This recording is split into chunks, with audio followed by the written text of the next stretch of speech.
Всем привет! Сегодня мы с вами приготовим абрикосовое варенье.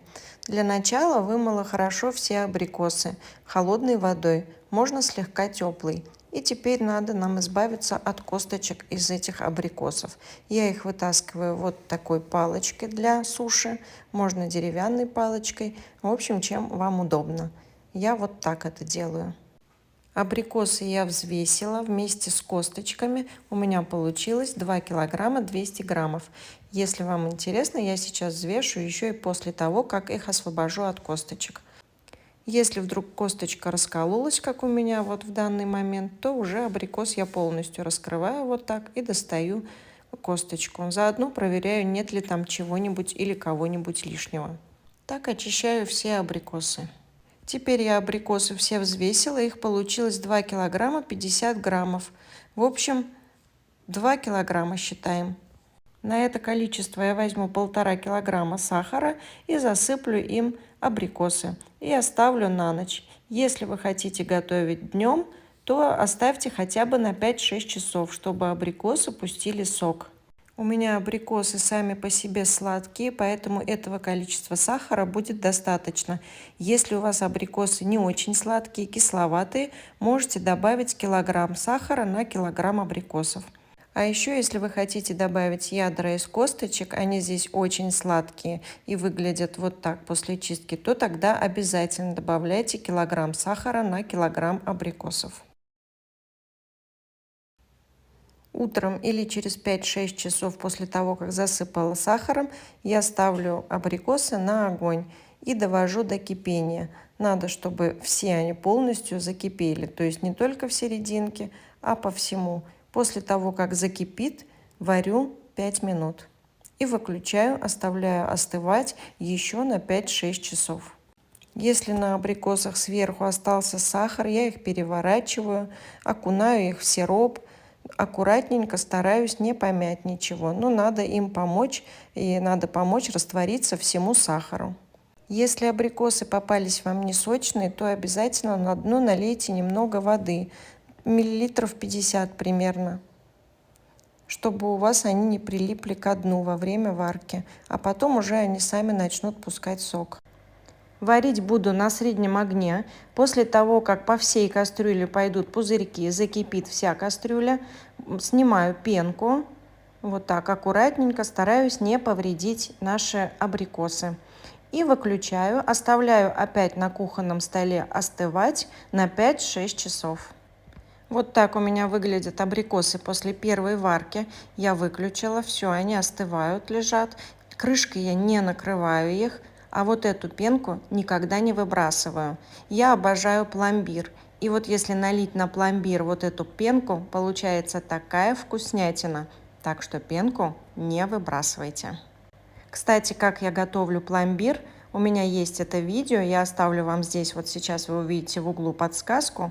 Посмотрите, пожалуйста, кому интересно. Это очень вкусное мороженое получается.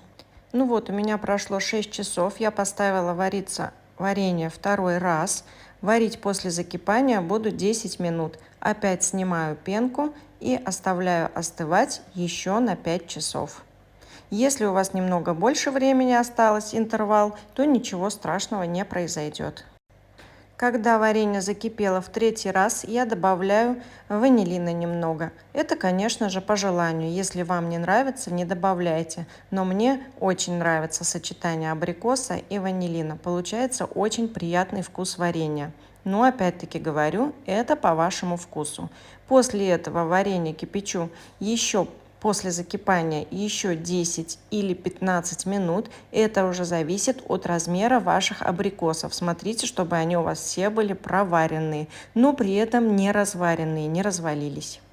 Банки я стерилизую в микроволновке. Набрала на дно в чистые банки немножечко вот так воды и включаю микроволновку на 10 минут. Остатки воды потом сливаю и просушиваю банки на полотенце. Крышки чистые, тоже хорошенько их помыла и ставлю вот в кипящую воду, кладу их на 3-4 минуты кипятиться.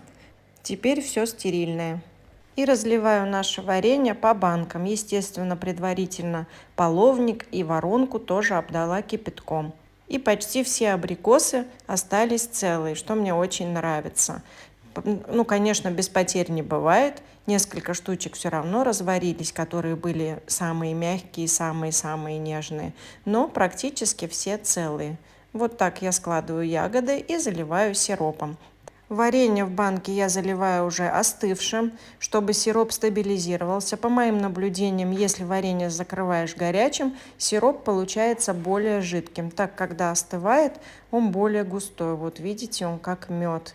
Так получается и цвет красивый, и консистенция более густая. И вообще все замечательно. И как вы заметили, почти все абрикосы остались целыми, за исключением нескольких самых мягких, самых нежных штучек. И сверху я заливаю сиропом оставшееся пространство и закручиваю. И так поступаю со всеми баночками. Вот таким рецептом варенья сегодня я с вами поделилась. Надеюсь, он вам понравится. Я уже несколько лет закатываю эти баночки именно таким способом. Все хорошо сохраняется, долго лежит и никаких проблем с этим не бывает, несмотря на то, что сахара меньше, чем в обычном варенье. И еще крышки у меня винтовые. Вы, конечно же, можете простые, которые ключом закатывают крышки, закручивать, и все точно так же будет храниться. Ну а я хочу пожелать вам всего самого наилучшего, мирного неба над головой, здоровья, будьте добрее, будьте счастливы. Пока-пока. Из данного количества продуктов у меня получилось 4 пол-литровые баночки с вареньем и одна вот такая розетка с вареньем. Еще раз хочу вам показать, как оно выглядит. И если вас, как и моего мужа, раздражают наклейки на баночках, то избавьтесь от них. Вот он не выдержал и почистил мне банки после того, как я их закрутила. Но на вкус варенья они никак не влияют, уж поверьте мне. В общем, до новых встреч. Всем всего хорошего. Пока-пока.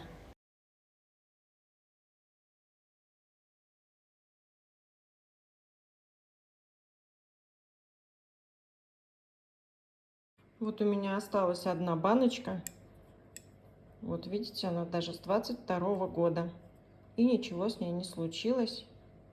Вот она вся. Все хорошо. Так что варенье лежит годами.